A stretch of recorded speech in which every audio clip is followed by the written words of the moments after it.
All right. Okay, so feedback. Students, just like everybody, they want to know how they're doing. So we want you, one of the things that we can suggest to you is to provide feedback for that student. Let them know how they're doing. Students don't always want to just hear the negative stuff. I don't think any of us do. We all have to take constructive criticism from time to time, but it's nice when you get some positive feedback as well. Students are no different. Saying thank you goes a long way. I probably overuse it with my students. They probably think it's ridiculous. But I do appreciate what they do, and I want them to know that they're making a difference. And honestly, they need to hear it sometimes. I would like to say this isn't common, but unfortunately it is. We have some situations that are sometimes not pleasant. One of the things that Crystal and I do is we do a lot of counseling for students when they fall below a 2.0 GPA. If the department wants them to be considered for continued employment, we meet with them. We let them know what resources are available to help with them with their education and getting the academic number to where it needs to be. But unfortunately, we hear some really difficult things. I had a supervisor recently, this summer, a student had hit rock bottom. And unfortunately, we all can see those situations. And that student, the supervisor took 2 hours of their time, after hours, to sit and visit with that student. And the student responded by saying, I won't say exactly what they said, but I really didn't think you guys cared at all. Didn't know anybody cared. These students, we don't know what they've got going on. They can have a ton going on in their life, and we don't know because everyone wears this mask and saying that everything's okay. But it's important that we understand that those students are going through some challenging times. Consider some formal feedback sessions. It's a great experience for them. These students are going to go into career positions, and you know how awkward that is the first time you have to sit in an evaluation, because do you make eye contact, and how much is too much eye contact, and it's just awkward. It's a great experience for them, and it allows them some constructive feedback. Basically, it all boils down to communication. Some of the practical takeaways that I have of what makes a great supervisor, and you guys probably have a ton more. These are just some of the things that I think are important. Be an example. They're the mentor. Let them see the role that you're in, that that's what they want to be. You know, being professional and making that example of caring. Communicate, and I can't encourage you to do that enough. They need that communication. They need that training. Growing their professional skills. Sometimes it's easy to put a student and say, this is your box. But some of those students have great skill sets. Try to come up with things outside the box. I'm the worst at this. I work really hard at it because I'm not very good at delegating because it's just easier. I would rather just do it. But I'm not doing those students any justice by not giving them extra things that they can work on. Being flexible. Now, like I said, they're an employee while they're at work. But we also need to understand that these students have a lot going on, and we need to be flexible and understanding of other commitments that they might have. Give recognition. Let them know what they did great at. Share the vision. This is the audience that we're trying to capture. So, you know, getting ideas from them can make great strides for your office and what you want to accomplish. And understand your role as a supervisor. That's a hard one, because when you want to be a mentor, you kind of want to be their best friend too, but at the same time, you're their supervisor. So you've got to know your role. There is a fine line of you need to be approachable and you need to be able to be that resource for them, but at the same time, they can't become the best friend to where you can't do your supervisory role and calling out issues if they arise. So you've got to figure out where that mix is. Okay, so dates to remember.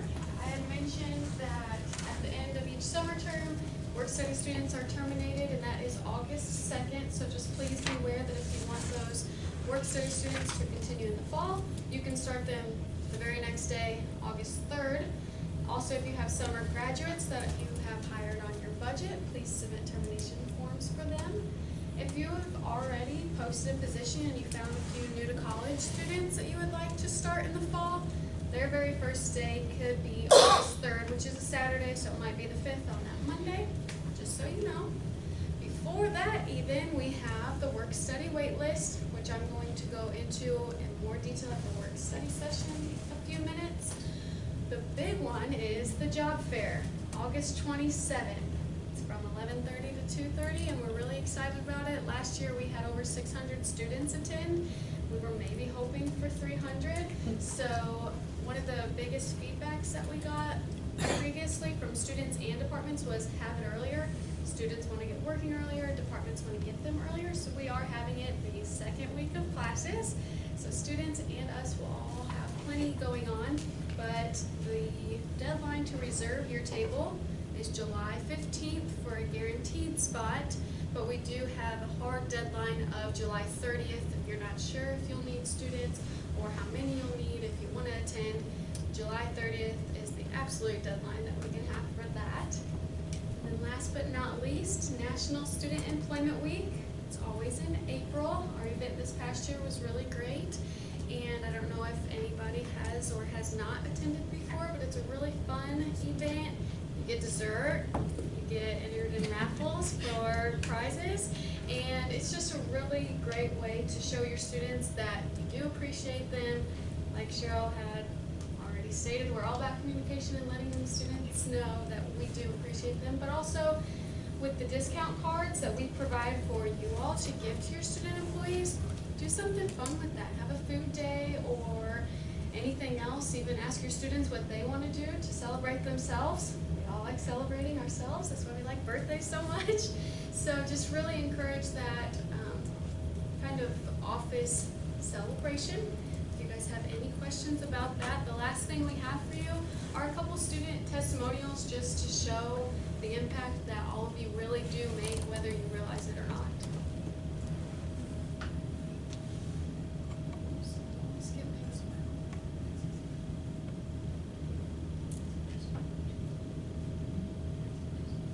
Hi, my name is Megan Fraser. I'm currently a graduate assistant in the Office of Student Employment, where I oversee the Leaders in Community Service program.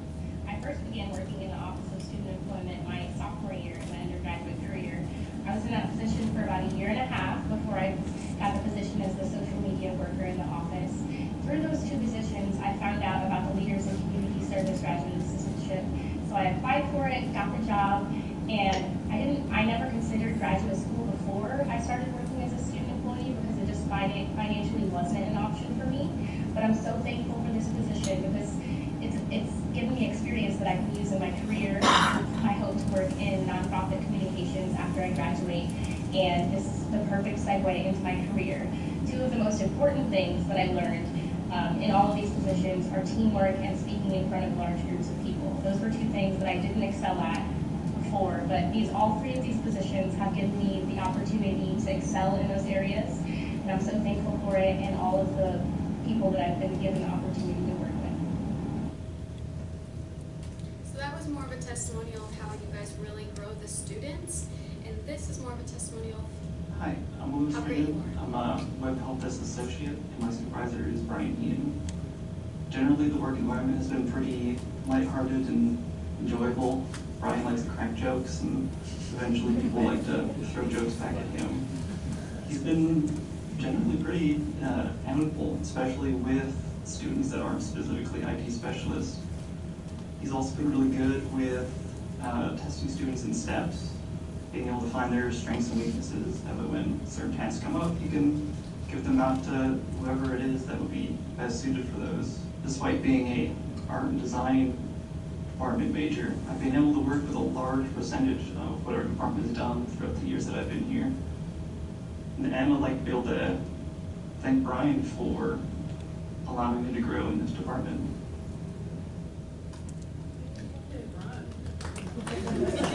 Yeah, so yay all to you. I know as a student employee, I looked up to Cheryl like she was my mom here on campus. You guys really all do make a difference, and we appreciate that.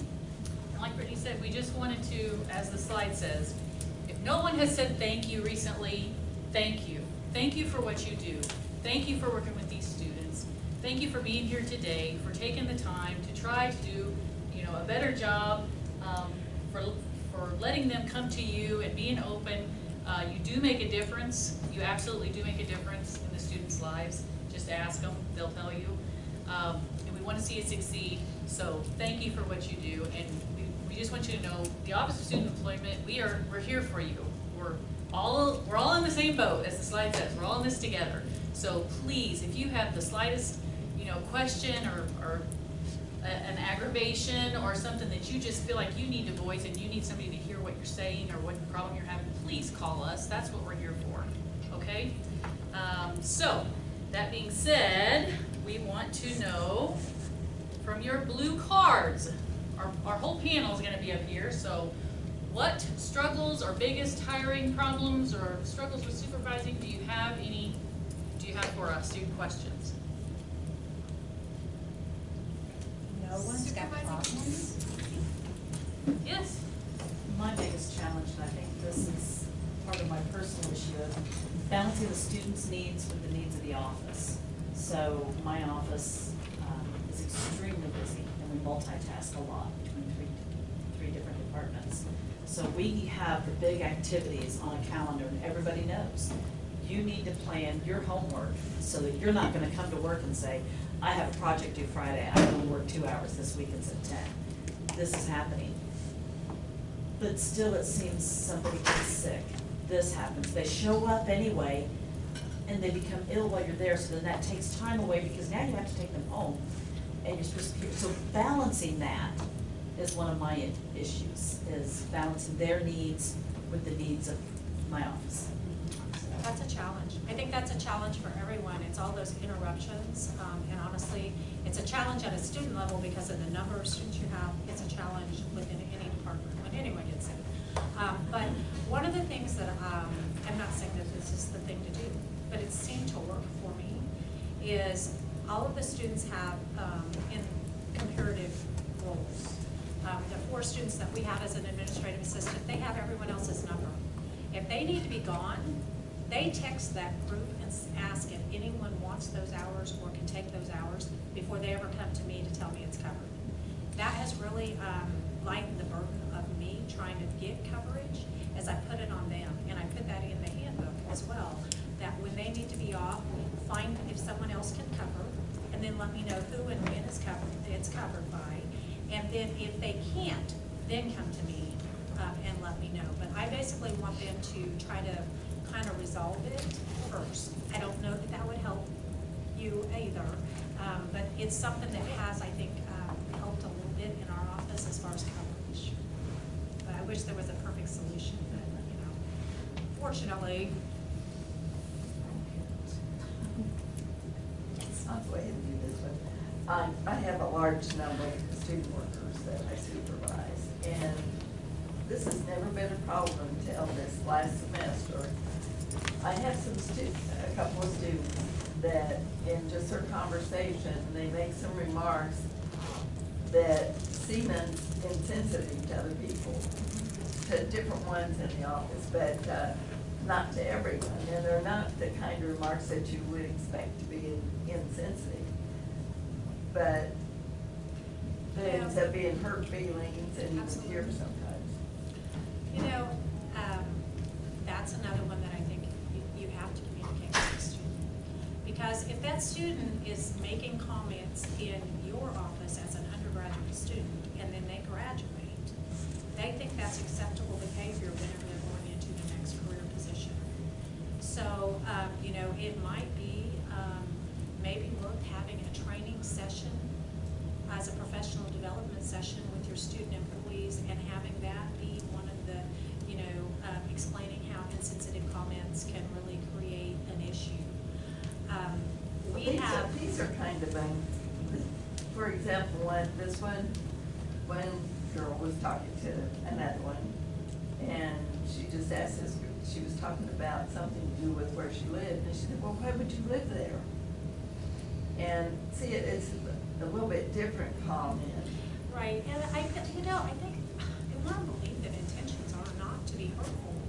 I I'm not saying that that's always Yeah, the case. I don't think it was meant to be, but it was taken that way. Right, because people are, students are coming from all over, and some of them. And I have a really diverse Yes. on a lot of levels.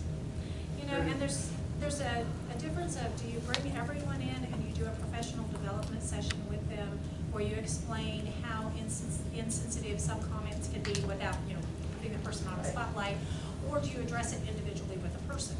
Kind of depends, because if there's one person that's causing the issue, you may only want to address it with that one person. But if it's a common thread that you're seeing throughout the office, it may be worth having a conversation with all of them. That's a tough one. We kind of try to do a no drama in our office. It's, knock on wood, it goes pretty well, but that's literally, I tell students when they come in, and we interview, that's my pet peeve. We don't do drama. So we try not to do any of the backstabbing, talking behind each other's back, because that's kind of, as Megan is one of our student employees, GA now, and Brittany, I think they were both told that in an interview. Well, one of the first things I tell students when I'm interviewing them, and then the first day they're there, is I have zero tolerance for disrespect. Good for you. And normally I don't have, it's just like a different group of people coming in Right. that are finding issues insensitive that I've never dealt with before. That's a hard one. So, Cheryl, do you mind if I say something? So I'm in diversity and inclusion, and we talk a lot about intent versus impact. And so when you talk about insensitivity, while the intentions may not have been to be hurtful, the impact was there for the recipient. And so putting it in those two terms, it helps people understand, because a lot of times, well, I didn't mean to hurt them. I didn't mean to hurt their feelings, well, but it impacted them. And so we provide a lot of training, and DBI is more than willing to come and help with specific situations like that. That's great. So we're in Trenton, 302, if you ever need a resource. That's good to know. Yeah, and then not just, it can be socioeconomic, it can be gender, it can be LGBTQ, race, ethnicity, religion, anything like that. That's We're great. here. We have a lot of resources on office in our campus that we need to utilize. And that's great to know that. Okay, interject as well. Sure. For the positions that I manage, I have a policy manual, and workplace behavior is a part of that policy manual. So that kind of defines what is expected as it regards to how they're supposed to behave in the office. So if someone does behave in a way that's outside of that, then I could always refer to that, and it kind of, well, not being a parent straightens them up, but it just kinds of helps them understand what's correct, what's right, what's wrong, and maybe mitigates the issue. And that's helped, because I've actually had to use that before, and it's helped out a lot. We appreciate the comments and appreciate the questions. If you'll leave your blue cards on the tables when you do leave, we're going to collect those, and we're going to try to get those answered. If you gave us your contact information, if we have your name on there, we will answer your question.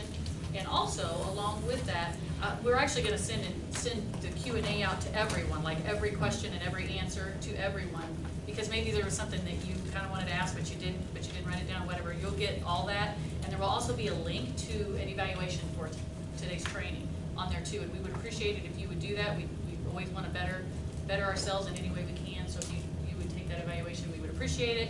We are going to have a quick break, like maybe a 5-minute break, real quick, and then Brittany's going to do a 15-minute presentation on just work study. Okay? Thank you so much for being here today.